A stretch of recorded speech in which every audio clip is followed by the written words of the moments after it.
Hello दोस्तों, आप सभी का स्वागत है आपके अपने अविनाश सरगरीश यूट्यूब चैनल पर, जहां पे आप पढ़ते हो सिविल इंजीनियरिंग बैठ के आराम से अपने अपने घर। तो आज कुछ नया सीखना है तो शुरू कर लेते हैं ना आज का लेक्चर। तो दोस्तों, आज के लेक्चर में हम सॉल्व करेंगे फ्लूइड प्रॉपर्टीज के ऊपर एक न्यूमेरिकल। बट उससे पहले अगर आपने चैनल को सब्सक्राइब नहीं किया है फटाफट कर लीजिए। उसके बाद बेल आइकन का बटन भी हिट कीजिए ताकि अगला वीडियो जब अपलोड होगा तो आपको उसका नोटिफिकेशन मिल जाएगा। चलिए आपको ले चलता हूँ न्यूमेरिकल पे। देखिए, न्यूमेरिकल को पहले विजुलाइज करिए, प्रैक्टिकली सोचिए, तभी अच्छे से समझ पाओगे। देखिए, न्यूमेरिकल में बोला है कि एक लिक्विड है जिसका मास 85 kg है और वॉल्यूम 100 लीटर है। तो इसका मतलब 100 लीटर का एक कैन है जिसमें लिक्विड है, उसका अगर मास लिया हमने तो वो 85 kg हो गया। अब वो चाहते हैं कि हम इसका यूनिट वेट और रिलेटिव डेंसिटी या स्पेसिफिक ग्रेविटी फाइंड आउट करें। अब यूनिट वेट, स्पेसिफिक वेट मतलब omega L, and relative density और स्पेसिफिक ग्रेविटी मतलब एस एल। बहुत इजी होता है, ये फाइंड आउट करेंगे यूजिंग अपना गोडाउन में रखा हुआ ये दो क्वांटिटीज। अब आपने देखा है मास और वॉल्यूम है, इसका मतलब डेंसिटी चाहिए रहेगा। जिस हिसाब से गिवन दिया है उसके हिसाब से डेंसिटी चाहिए। ठीक है, कोई बात नहीं, ओमेगा एल निकालेंगे बट उसके लिए फॉर्मूलीज कौन सा है, W upon V. But W अपने पास तो है नहीं यूज कर सकते। दूसरा रो इंटू जी। अब यहाँ पे देखिए रो दिया है क्या, नहीं, बट वो निकालने के लिए मास और वॉल्यूम दिया है तो उससे हम रो निकालेंगे, उसको जी मतलब 9.8 से मल्टीप्लाई करेंगे, ओमेगा मिल जाएगा। बहुत काम आसान है। तो हमारा डिसाइड हुआ कि पहले हमें रो निकालना है। रो एल मतलब लिक्विड का मास डेंसिटी, इसके लिए एल लगाया इधर। फिर mass per unit volume is equal to, mass कितना है 85 kg, बट वॉल्यूम पुट करने से पहले देखिए क्या वो 100 लीटर चलेगा, नहीं चलेगा, वो मीटर क्यूब में करना चाहिए।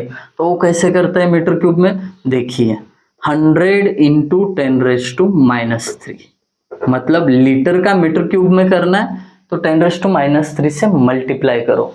कन्वर्जन फैक्टर में लिख के दिया है, ये हेडर में लिख के रखो, काम आएगा।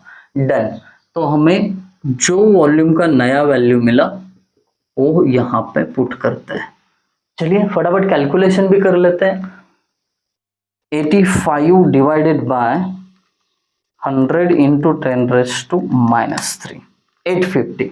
तो इसका वैल्यू हमें मिल गया 850 kg पर मीटर क्यूब। 85 kg में है, वॉल्यूम मीटर क्यूब में है, तो मैंने ये यूनिट भी दे दिया। डन, मिल गया डेंसिटी। अब डेंसिटी एक बार मिल गया तो वो फॉर्मूला यूज करके ओमेगा यानी स्पेसिफिक वेट जो अपना पहला क्वांटिटी है वो निकाल सकते हैं। Omega L is equal to rho L into g. Rho L कितना है 850 बराबर जी 9.81, दैट्स इट। करिए मल्टीप्लीकेशन कर लेते हैं। 850 इंटू 9.81 8338.5 8338.5 और इसका यूनिट आएगा न्यूटन पर metre cube.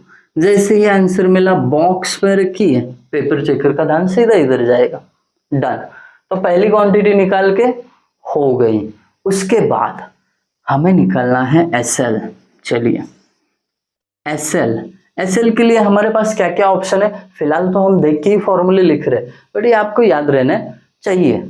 SL is equal to omega L upon omega W, omega L upon omega W, नहीं तो rho L upon rho W. कोई सा भी फॉर्मूला यूज करो, ओमेगा भी है आपके पास, रो एल भी है, तो कोई भी यूज करो, कोई फर्क नहीं पड़ने वाला।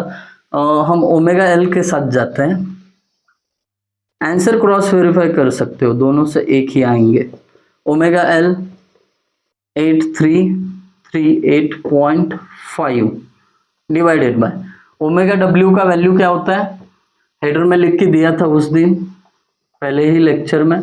इसका वैल्यू होता है 9810 न्यूटन पर मीटर क्यूब या 9.81 किलो न्यूटन पर मीटर क्यूब।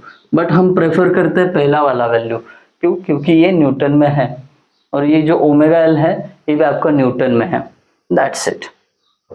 9810। ये मैंने क्यों रखा है न्यूटन में पता है? क्योंकि अपना स्मॉल जी है ना, उसका भी वैल्यू 9.81 है, तो कई दफा कंफ्यूजन हो जाता है, इसके लिए मैंने इसको न्यूटन में रखा, हमेशा रखता हूं मैं। डन। अभी क्या करेंगे? अभी क्या कैलकुलेशन ही करेंगे। मुझे नहीं लगता मुझे करना चाहिए, ये आप लोग करोगे और मुझे बताओगे कि SL यानी रिलेटिव डेंसिटी का आंसर कितना आया। डन। तो यहाँ पे हमने न्यूमेरिकल को बहुत अच्छी तरीके से समझा है। आई होप ये आपको समझ में आया होगा। अगर कुछ डाउट रहेंगे, आपको कुछ सजेशंस देने, कमेंट सेक्शन आपका है और यहाँ पे आप आके कमेंट्स बता सकते हो कि क्या करना चाहिए और नया। Thank you guys for watching video. Thank you so much.